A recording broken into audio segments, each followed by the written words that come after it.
사람같이 걸을래. 혹시 내일은 뭐해. 네가 부담되지 않는 날에 산책이라도 할래. 여러분 안녕하세요. 오늘이 5월의 첫 주말인데 저는 아침에 또 토요일 가일을 계속 산에 올라갔다 왔는데 날이 좀 춥고 썰렁한 것 같습니다. 그런가 하면 또 우리 또 강원도 지역에는 폭설까지 내렸다고 하니까 5월의 첫 주말이 5월 같은 느낌이 안 듭니다. 오늘 제가 소개해 드리려고 하는 책은 이 책입니다. 누가 말끝마다 권력을 입에 담는가. 책을 쓴 저자는 제가 잘 아는 후배인데 임철의라고 신문사에서 기자 생활을 같이 했던 똘똘한 후배입니다. 그래서 똘똘이라고 했었는데 지금은 돌돌 블로그를 운영하면서 우리말에 대한 것들을 따끔하게 지적하면서 우리말에 대한 것들을 하나하나 잡아나가는 그런 역할을 하고 있었는데 이걸 이번에 책으로 출간했더라고요. 493쪽 거의 뭐 500페이지나 되는 책을 제가 이 책을 3월 달에 받았는데 한 달 정도를 읽은 것 같습니다. 시간 날 때마다 조금씩 봤습니다. 어떻게 썼나 하고 궁금하기도 해서 봤는데 동서양을 넘나드는 현학적인 그런 능력도 뛰어나고 그래서 이 책을 보고 제가 뭐 다 전달할 수는 없겠지만 취지에 대한 것들은 전달하는 게 좋지 않을까 하는 생각을 해봤습니다. 자, 보통 책을 보면 책은 서문에 책을 쓰는 저자의 의지가 담겨 있죠. 대부분이 이 책을 읽으면 프로피트, 어떤 이득이 된다, 뭐 이런 내용들이 담겨지는 경우가 많은데 이 책은 파격적인 서문입니다. 독자한테 도움되는 이야기가 아니고 내 글에 대한 이해와 조언, 지지, 비판, 요구를 하고 있어요. 그러니까 이 책 읽어보고 조언하든 비판하든 지지를 하든 해봐라. 나는 우리나라 한글에 대해서 이런 생각을 갖고 있다. 그동안의 생각을 정리한 것들을 해법으로 제시를 하면서 국립국어원 아니면 한글학자들이 이 부분에 대해서 뭔가 좀 논의를 하고 깊이 있게 좀 다뤄줬으면 하는 그런 의지를 밝히고 있습니다. 화면에 지금 비춰지고 있는 내용을 한번 볼게요. 문재인 대통령과 미국 트럼프 대통령은 어제 전화통화를 통해 하노이 회담 후속 대책을 논의했다.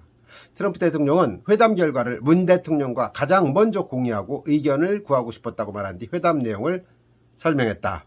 문 대통령은 트럼프 대통령이 지속적인 의지와 결단을 기대한다고 했고 트럼프 대통령은 문 대통령이 김정은 위원장과 대화하는 등 적극적인 중재 역할을 해줄 것을 당부했다. 2019년 3월 1일 청와대 대변인 이런 내용입니다. 얼핏 보면 별 문제는 없어 보입니다. 그런데 가만히 이렇게 하나하나 따지다 보면은 정말로 폐부를 찌르게 지적을 했구나 하는 느낌이 드는 문장들이 두 가지가 있습니다. 하나는 중재 역할이라는 거고 하나는 당부했다는 겁니다. 자, 아랫 문장 보시면 트럼프 대통령은 문 대통령이 김정은 위원장과 대화하는 등 적극적인 중재 역할을 해줄 것을 당부했다 그랬습니다. 여러분, 중재라는 게 뭐예요? 제3자가 나서서 일이 잘 되도록 도와주는 것, 이것을 중재라고 하는데 한반도 문제를 중재를 해달라? 당사자인 문재인 대통령, 김정은 위원장이 트럼프한테 중재를 해달라고 한다? 그건 아닌 것 같습니다. 또 중재 역할을 해줄 것을 당부했다. 트럼프 대통령이 당부했다. 그러면 문 대통령한테 당부했다는 얘기는 뭡니까? 아랫사람을 내려다보고 당부하는 겁니까? 아랫사람입니까? 그건 아닌 것 같죠. 미국에서 항의를 했다는 거예요. 북한 핵 문제에 직접 이해 당사자인 한국이 어떻게 이 문제를 중재한다고 하는가. 항의를 했다는 거예요. 미국에서. 북한 핵 문제에 직접 이해 당사자인 한국이 어떻게 이 문제를 중재한다고 하느냐. 당신들 말 잘못 쓴 거 아니냐. 그게 아니라면 이 진위가 뭐냐? 응? 뒤늦게 이 얘기를 듣고 청와대에서 중재가 아닌 촉진자, 뭐 퍼실리테이터인가요? 이런 의미로 먼저 또 반복을 했다고. 중재라는 말을, 중재자라는 말을 쓰는 순간에 문재인 대통령은 북핵 문제에서 아무 이해관계가 없는 제3자를 스스로 선언한 꼴이 됐다는 얘기죠. 말을 어떤 단어를 쓰느냐에 따라서 이렇게 의미가 달라질 수 있다라는 것을 이 앞에서 다뤘습니다. 그래서 말을 함부로 하지 말아라. 여기서 나왔던 당부라는 말이 있습니다. 당부는 신신당부의 준말이죠. 신신당부라는 말은 뭐예요? 말로써 어찌어찌 하라고 단단히 부탁한다는 의미를 담고 있는 게 신신당부입니다. 이 스토킹이라는 한자에는 따라붙다라는 의미도 있어가지고 나온 것처럼 스토킹 하듯이 뒤를 졸졸졸 따라다니면서 이렇게 하라 저렇게 하라 잔소리하는 상황을 떠올리게 하는 낱말이 신신당부다. 당부에는 할머니의 노파심이 들어있다. 아랫사람이 윗사람에게 도저히 할 수 없는 말이 당부라는 얘기죠. 그러면 트럼프 대통령 윗사람입니까? 문재인한테? 아니죠. 잘못된 것 같습니다. 분명히. 당부는 사적인 영역에서 윗사람에게 결코 할 수 없는 윤리적 도덕적 행동 규범을 강조하며 따르도록 권고할 때에나 어울리는 낱말로 무시할 수 없기에 사실상 명령에 가까운 어조라고 여기 책에서 이렇게 언급을 하고 있습니다. 근데 요즘 윗사람이라고 당부질을 하다가는 꼰대 소리 듣기 쉽답니다. 라떼는 말이야 이런 얘기 하다가. 예, 그렇죠. 그래서 당부보다는 부탁이 낫고 부탁보다는 요청하는 게 낫다는 거죠. 예. 아무데나 가서 당부한다는 얘기를 하면 안 된다는 거죠. 제가 책을 읽으면서 중요한 것들을 이렇게 몇 가지 이렇게 좀 이렇게 붙였습니다. 그래서 이 당부드리다는 말, 이게 정말 잘못된 거다. 당부드리다라는 말은 존재할 수 없는 말이라고까지 이야기를 했습니다. 작은 거인, 슬픈 웃음 같은 빼어난 모순어법이 반열에 감히 낄 수 없는 이 흉측한 낱말에는 겉모습만 살짝 바꾼 새로운 유형의 권위주의 냄새가 풍긴다. 봉건주의적인 이 표현을 접할 때마다 필자는 불쾌해진다. 뭐 이런 표현까지 하고 있습니다. 대나가나 지금 당부라는 말을 하고 있다는 거죠. 여기 보면 또 2020년 6월 29일 문재인 대통령이 일주일 정도 회기를 남겨두고 임시국회에서 이런 얘기를 합니다. 3차 추경을 간절히 기다리는 국민들과 기업들의 절실한 요구에 국회가 응답해 주실 것을 다시 한번 간곡히 당부드립니다. 입법, 사법, 행정 이렇게 3부가 있는데 행정부의 수반인 대통령이 입법부인 국회에다가 당부를 한다? 그럼 자기가 더 위란 얘기가 되잖아요. 삼권 분립이 안 맞는 얘기죠, 이것도. 그러니까 여기서는 당부보다는 요청을 해야 되는 게 맞다. 그렇죠. 국회가 응답해 주실 것을 다시 한번 요청합니다. 이렇게 해야 되는 걸 여기다가 당부드립니다. 백성을 가르치듯 명령을 내리던 계몽군주 시절에나 어울릴 법한 이런 당부라는 말을 대나가나 쓰고 있다. 이렇게 지적을 하고 있습니다. 올바른 얘기입니다. 원래 당부라는 얘기는 몸조심하라는 어머니의 신신당부가 있었다. 아버지는 어머니를 잘못이라는 당부를 하고 집을 떠났다. 어머니는 아들에게 공부 열심히 하라고 신신당부했다. 할머니는 어떤 일이 있더라도 술을 먹지 말라고 아버지에게 신신당부하셨다. 이럴 때 쓰는 말이 당부라는 거죠. 예. 두 번째는 시키다라는 단어입니다. 시키다. 우리는 알게 모르게 시키다라는 단어를 많이 쓰는데 이 사동사가 낄 자리가 없는 데에다가 사동사를 쓴다는 거죠. 사역한다. 자동사, 사동사. 여러분 옛날에 많이 배우셨죠? 예. 이번 대책이 시장의 불안 여론을 불식시킬 수 있을지 주목된다. 잘못됐다는 얘기죠. 이번 대책이 시장의 불안 여론을 불식할 수 있을지 주목된다. 이렇게 해야지 맞는다라고 얘기를 하고 있습니다. 네. 타동사가 있어야 할 곳에 쓸데없이 사동사를 끌어와 앉히는 것은 물리의 통일을 파괴하는 묵과할 수 없는 범죄 행위라고까지 얘기를 하고 있습니다. 잘못된 말이다. 대통령은 부적절한 발언으로 파문을 일으킨 누구누구 장관을 사퇴해야 한다. 이렇게 해야 된다는 거죠. 부적절한 발언으로 파문을 일으킨 공공장관이 스스로 사퇴했다. 네, 이런 식으로 쓰는 게 맞다는 얘기죠. 네, 여기 좋은 말이 있습니다. 우리가 지금까지 알게 모르게 잘못 쓰고 있는 그런 표현들이 많은데 그거를 바꾸려고 하다 보니까 너무 힘들다. 그럼 어떻게 하냐. 습관은 사람을 바꾼다. 아무리 어색한 것도 자주 보고 말하고 듣다 보면 친숙해진다. 하물며 말이야 오죽하겠는가.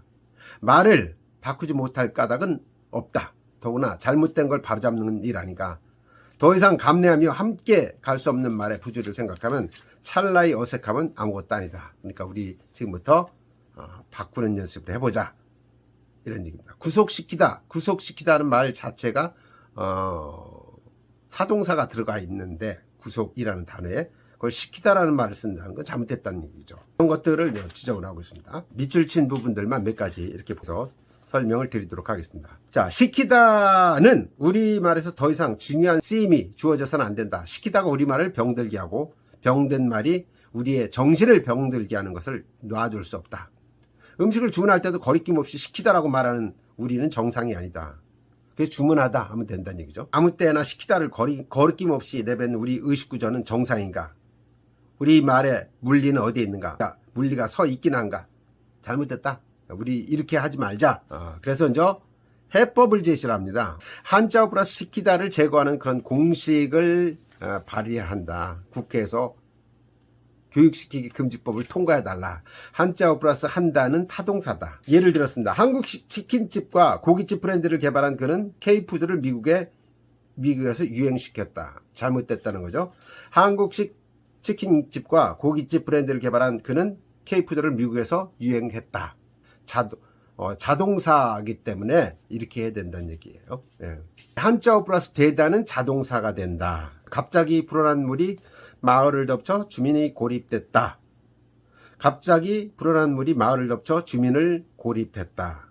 이렇게 해도 된다는 얘기죠. 예, 두 문장 모두 성립이 된다. 한자어 플러스 화 플러스 하다는 타동사가 된다. 북한의 느닷없는 남북연락소 폭파와 잇따른 대남 비난 원사로 남북관계가 악화했다. 이것을 북한의 느닷없는 남북연락사무소 폭파와 잇따른 대남 비난 원사가 남북관계를 악화했다. 이렇게 하면 된다는 얘기죠. 네. 한자어가 갖는 타동사 기능을 활용하되 순 우리말을 찾아 이것을 전거로 삼아가지고 타동사 역할을 해낼 새 낱말을 창의적으로 만들어 나가야 한다. 당장 사전을 다시 편찬해야 된다. 이런 주장을 하고 있습니다. 그 다음에 뭐 뒤편에 보면은 작지만 자질구레하지 않은 것들에서 잘못된 부분에 대한 것들을 또 여러 가지 짚고 있습니다. 한글날 단상, 또 아직도 빠져나가지 않은 일본어의 잔재들, 스르메, 뭐 구루마, 가오가 안 선다, 뭐 나와바리, 닭구왕, 오뎅, 담아내기, 왁구, 그 다음에 겐세이, 당구장에서 많이 쓰죠. 그러니까 분빠이, 쿠사리, 야지, 구찌 겐세이 이런 것들, 땡깡을 부린다, 다 일본말의 잔재들인데 아직까지도 나가지 않고 있다. 그 다음에 헌법 유감이라는 말이 있는데요. 헌법 할 때 지킬 헌자가 이 헌병에서 비롯된 것이고, 이 헌자가 들어가는 말이 좋은 말이 없다는 거죠. 헌법이라는 말보다는 홍범이라는 말을 쓰면 어떻겠느냐, 이런 제안을 하고 있는데, 이것도 굉장히 신선한 제안인 것 같습니다.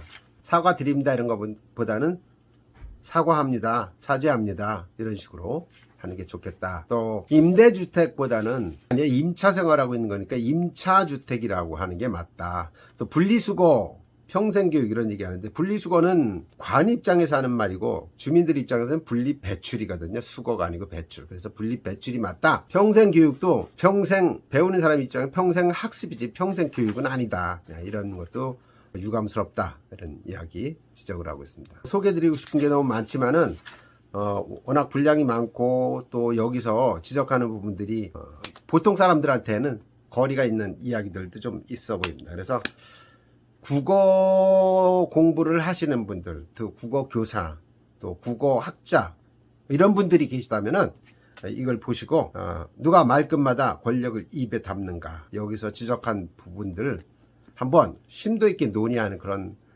기회가 얼른 왔으면 좋겠습니다. 누가 말끝마다 권력을 입에 담는가 대한 리뷰를 마치겠습니다. 좋았다면 구독, 좋아요, 그리고 댓글 환영합니다.